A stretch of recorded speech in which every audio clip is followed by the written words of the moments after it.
This show is produced by the Hartman Media Company. For more information and links to all our great podcasts, visit hartmanmedia.com. Welcome to the American Monetary Association's podcast, where we explore how monetary policy impacts the real lives of real people and the action steps necessary to preserve wealth and enhance one's lifestyle. It's my pleasure to welcome Patri Friedman to the show. He is Executive Director and Chairman of the Board of the Seasteading Institute. He's the grandson of the world-renowned Milton Friedman and son of David Friedman. Patri, welcome. How are you? I'm doing great. Good to have you on the show. I read about seasteading many years ago, and then I had the pleasure of actually meeting you in person at our mutual friend's home in Bel Air, maybe, 10 years, maybe 12 years ago, where you talked about seasteading. And this is a pretty interesting concept. I almost want to say it's the concept of startup countries.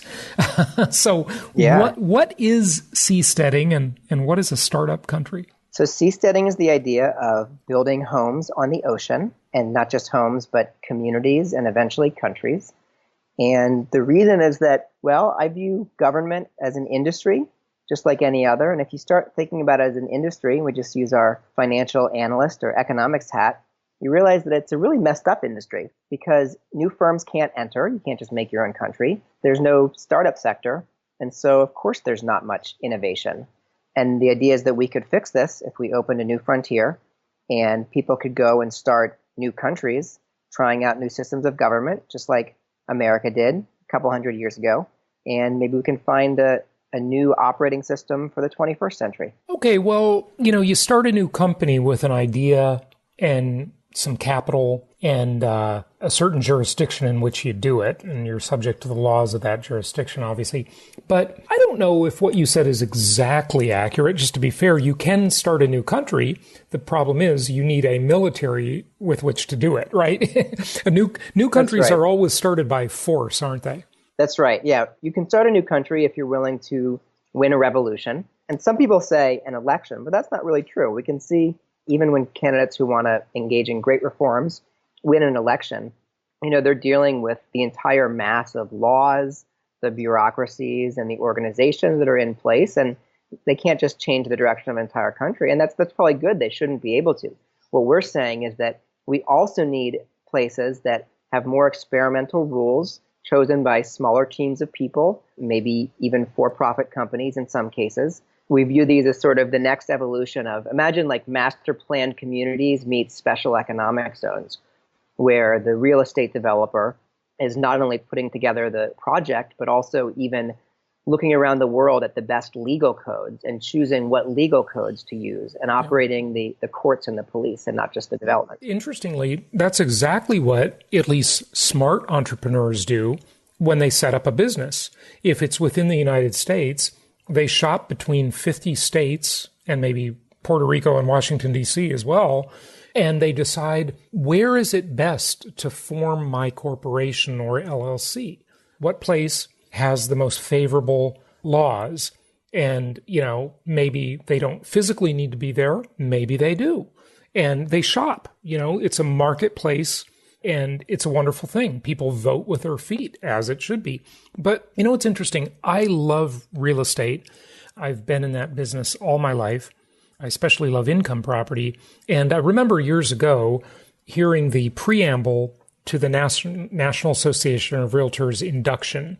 And it starts with, under all is land, right? And even in our high-tech world where we have cyberspace and cryptocurrencies and virtual reality and augmented reality, if you want to start a country, you got to have a piece of land, right? Well, Mark Twain said, buy Maybe land not. and stop making it. And we're saying production resuming. I mean, absolutely. And part of the idea here, and now I want to admit that there's downsides. The ocean is expensive. It's a tough environment, and that's why we're initially focused on building close to shore. We have designs that will work eventually for large, deep ocean seasteads, but it's going to be a while. But the potential to be able to make new jurisdictions and make cities, one of the neat things about the ocean is that you can move things as large as skyscrapers. I mean, a cruise ship is as big as a skyscraper and it moves constantly.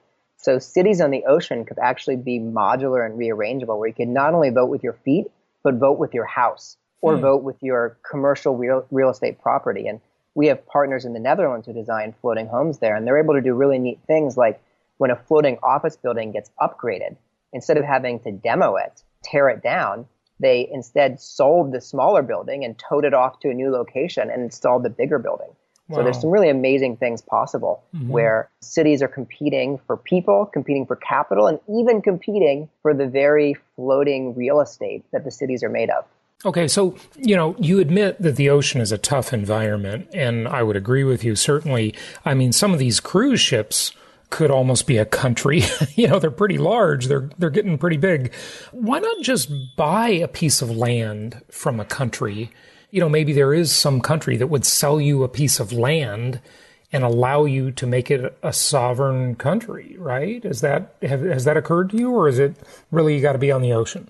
Well, I think that building on land in partnership with a country is viable, but the approach that I and my other nonprofit, the Startup Societies Foundation, are advocating for that involves working with the country to govern a part of their territory that they designate, and with their oversight, the company or the developer would get to set part of the laws. And the reason for this, first off, we're not ready as a movement or as a species for small groups to buy sovereignty.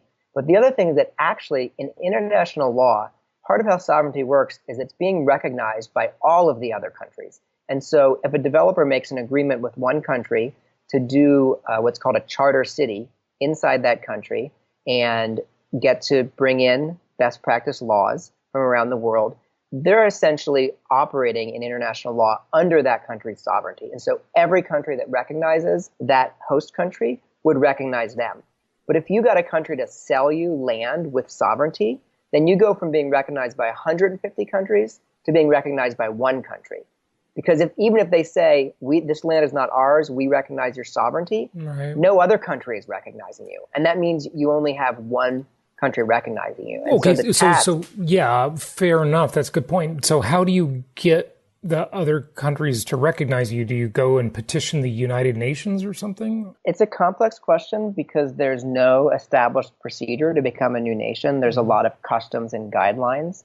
And I think, what I'm saying is why we're working with countries today and probably for the next 10, 20 years in order to make these smaller developments on land and on the ocean is that it's going to take a while to solve those problems, and the size of development that you need in order to credibly get recognized by countries, it's just a lot bigger than anyone can manage right now. Right, $1 billion development is not enough to go and get recognized by 150 countries. Yeah, got it. So there are new countries being formed. I mean, the map does change occasionally, right? Yeah, they're being formed regularly, and the number of countries has been growing quite a bit in recent decades, as my patron Peter Thiel has pointed out. What do we have now, about 206 countries or 193? I don't know, it depends who's counting maybe. Exactly. But, yeah. It does depend who's counting. But what's happening there, so what's different is that those countries, there are countries that are splitting based on, say, ethnic or religious grounds. And what we're proposing is something that's intentional, that's not historical, that's looking forward instead of looking backward, that says, hey, here's a group of people with an idea about how to make a better city with better laws. Yeah. How about they try it out and we'll see who moves there? It's doing it as a business and not just based on historical clan associations. That is super cool. I love the concept for sure. I've been saying for years, there's a couple states within the U.S. that would be likely secession candidates, right? Texas is obviously one of them, I think. Texas and Hawaii. And maybe Rhode Island, one of those is, or Maine, I don't know which one, but up there's kind of one that's sort of really libertarian. I think it's Rhode Island, right? Or New Hampshire. Or New Hampshire. Thank you.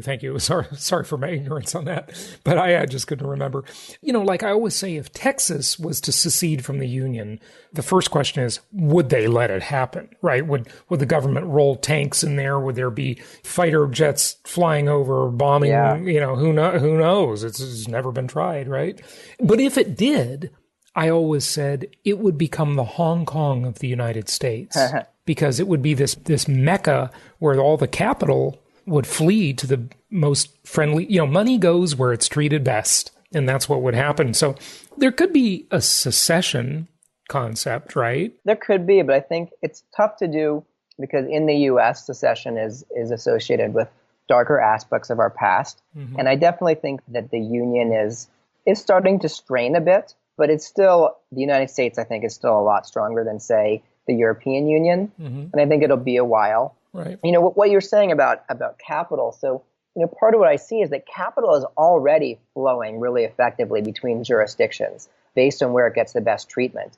And that's great. But what we want is for people to be able to flow more between jurisdictions. And we want governments to be competing for citizens by being great places to live and work the way that they compete for businesses today.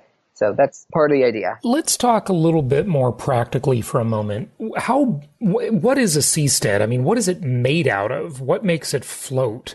And how big would one need to be to kind of be a viable country, and where would it be floating? You said that right now you were looking at models that were like these close to shore models, but it has to be like 4 miles offshore to be in international waters or something? Tell us about all that kind of like really physical type of stuff. So the ocean is divided into a number of zones. The first 12 nautical miles from shore is called territorial waters, and it's exactly the same as being on land. Mm-hmm. Once you're outside so it's 12 miles, not 4. Okay, you got to go a lot further. Yeah. There's a common misconception that things are just a free-for-all outside of that, and they're really not. So if you're a ship, then once you're outside 12 nautical miles, as long as you're on a journey between two different countries, mm-hmm. then you're regulated by the state whose flag you fly. It's like a corporate registration. Right. So you register your ship, and they have sovereignty over you once you're outside territorial waters. And that's actually an incredible system from the competitive governance angle, because this is a virtual association where you're franchising their sovereignty. So I think there's a lot that could be done with, what I call shipsteads. Mm-hmm. I think that medical treatments, for example, on a cruise ship, like medical tourism, but instead of having to fly someplace, you get on a ship in LA that just goes to Mexico and back. I think one of the concerns there is if you got to have surgery, keeping the knife steady. That's what I thought too, but it actually turns out from Navy experience that it's because ships make these long, slow rolling motions, mm-hmm. Rather than any like sudden jerks, that it's not so much of a problem. Okay. So practically, that's one design that we've covered is the ship. Now, then the easiest design is if you're in sheltered waters, then you can do it like a floating home, where you have platforms that are, say, hollow concrete boxes or foam-filled concrete boxes, and that you just put normal buildings on top of. And that's one way you can go. And then there's the oil rig, which we commissioned a design. So we have a patented oil rig residential seastead design. And those have these long pillars. So then the flotation is below the water. And then you have a pillar so that there's not very much surface area at the water line. And then the pillars hold up a platform, and you build on top of that. And each of these kind of has different trade-offs depending on where you are and how big you are. And you asked how big these need to be. So here it really depends on the economies of scale. If you're close to land, then you could build one of these developments for just hundreds of people, for example. But if you want to be your own country, I think that you need to have tens or hundreds of thousands of people. And, we really need to scale up with smaller developments first. Okay, so who would fund building these? I mean, these are giant projects, right? And, it begs the question. I mean, every sovereign country is susceptible to invasion. If they have wealth, somebody's going to want it. And some burglar with a military like Napoleon or Saddam or whomever, they're going to come and get it sometime, right? Well, I mean, that's a concern, but that's a way in which the world's really changing, is that we're currently in a phase where countries aren't doing hard imperialism. We're of course seeing sort of soft imperialism from places like China, and maybe I would say that Russia would be the only great power that's doing something closer to actually taking territory. So I think that if you're following international law and, initially you're plugged in through one or more agreements with existing countries until you're large enough to sort of be bigger than many of the smaller countries and then claim independence. And of course, have a military. I've always said that the big worry is not pirates, it's nation states. But, nation states these days, they are not in the business of conquering places, fortunately. Okay, so... And especially it matters if you don't threaten their economic interests. So one of our core principles is the idea that if these little polities are going to want to have their sovereignty respected, then they better respect the sovereignty of all of the much bigger, much older countries. And that means, for example, that seasteads can't help citizens evade the laws of their country. So, things like you certainly wouldn't want to let any seastead export drugs that are illegal in other countries or help residents hide money and dodge taxes. Because those things are disrespecting the sovereignty of other countries over their citizens. And that's the last thing we want to do. Okay. What else do we have to know? I mean, there's so many issues. What about a passport? What about funding? You didn't answer the question about funding these giant projects. I mean, it is a startup, so you got to raise capital. Now, Peter Thiel, is he one of your backers? Yeah, he was our first donor to the Seasteading Institute, and he supported us for many years, helped us get started. I see these projects as being very much for profit, right? So it's like a real estate development, except you're getting to bring the legal system and the courts, and you ought to be able to make the land worth a lot more if you bring a good, honest legal system and honest judges to a place that doesn't have them. So the money would be coming from investors seeking profit by funding your construction in return for the rents, just like any real estate. Other basics. Right now, it's all about partnerships with countries and starting to do small developments. We've done a decade of research, and we had one partnership with French Polynesia. We had a non-binding agreement where we did an environmental impact study, economic impact study, and looked into legislation that they could pass to enable a sea zone, sort of a special economic zone for platforms floating alongside. But the team that did that, they tried to raise money with an ICO right after the ICO bubble burst, and they kind of ran out of steam. And so the partnership is not being advanced right now, but the country is still open to it. Okay. I'm sure I haven't asked you many questions that I should be asking. What else do you want people to know? Just kind of tell us more. Well, I mean, I think it's interesting to think about how this fits into a lot of the changes that we're seeing in the 21st century. I mean, with cryptocurrency, for example, there's a lot of overlap in interest because, what is cryptocurrency? It's the idea of taking something, money, that has historically been done by the state in a centralized fashion. And, they've sucked value out of it that way, and using technology to make a decentralized, more stable version. And, really that's what seasteading is. It's taking something traditionally done by the state, namely, being a state and making laws, and saying, hey, maybe we can do it in a decentralized, bottom-up way that uses new technology and that fits the 21st century. So I think a lot of these trends are kind of on our side. Okay. Yeah, interesting. So, I mean, I guess the seastead could use any currency. They could peg themselves to, say, the dollar. They could be a cryptocurrency country.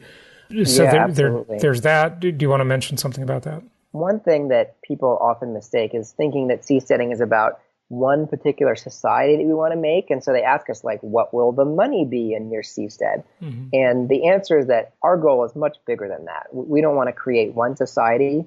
We want to do the research and advocacy so that any group of entrepreneurs out there who has a vision for how to make a new society or a development with new legal systems can go out there and do it. And so our motto is let 1,000 nations bloom. Right. We don't want to take sides in what the laws are. Right. We want to change the industry to create a startup sector. Yeah, and I love the way you say the industry, which is an interesting way to look at a country. And also it just be this marketplace of ideas, and those ideas become, laws, and every set of laws is different. But, you said that a seastead should respect the laws of other countries so that other countries, for example, wouldn't want to invade them more and steal their wealth and things like that. So they wouldn't allow people to dodge taxes or deal drugs or whatever, right? But ultimately, the startup country, the seastead, would probably outcompete the other countries to attract capital. It would have better corporate laws. It would have a more business-friendly environment. And so there would be a capital flight and maybe a brain drain following the capital, of course. Other countries would be upset by that. I mean, look at in business, nobody loves their competitors, right? Yeah. I mean, I if it works out, there would be a brain drain and capital flight. But of course, I think that the greatest impact that the startup sector could have would be spurring the big players in the industry, which is the large existing nation states, to start innovating in order to be able to better compete. And so I think that through startup societies, we're working on an open source legal system, for example, called ULEX. And so these laws and codes are going to be out there for other countries to use. So if they don't want to lose in the competition for citizens and capital, hey, all they have to do is change their laws. Very interesting. Very interesting. Give out your website. Sure. It's seasteading.org, and I also write on Twitter as Patrissimo. Patri, where are you located? I'm in the Los Gatos Mountains at the very edge of the Bay Area. Okay. And, we've got to ask someone like you that because you might be out at sea and, we never know. You'll be out on a seastead someday. When do you see this happening? When I saw your presentation about it at our friend Judd's house, you talked about decades out, even, 100 years away. What's like a timeline that you might see some of this start to take shape? We're starting to see the first seastead projects that are actually being built or have actual partnerships with countries happening right now. So if you asked me a few years ago, I'd have had to say, I don't know, 5-10 years. But these things are actually starting to happen. So in the next few years, you'll see things like this, although, of course, they may or may not be described as being like this. I mean, every new product chooses its own branding, and we could see projects like this either trying to position themselves as very innovative and cutting edge in order to attract people, or, just as kind of nothing to see here, move along, if they're more worried about getting negative publicity. So keep your eye out. Yeah, good stuff. Thanks for joining us, and good luck. This is fascinating, and I really wish you the best. It'd be great to see some competition in the country industry. Good stuff. Thanks again. All right, thanks for having me. Thank you so much for listening. Please be sure to subscribe so that you don't miss any episodes. Be sure to check out the show's specific website and our general website, hartmanmedia.com, for appropriate disclaimers and terms of service. Remember that guest opinions are their own, and if you require specific legal or tax advice or advice in any other specialized area, please consult an appropriate professional. And we also very much appreciate you reviewing the show. Please go to iTunes or Stitcher Radio or whatever platform you're using and write a review for the show. We would very much appreciate that. And be sure to make it official and subscribe so you do not miss any episodes. We look forward to seeing you on the next episode.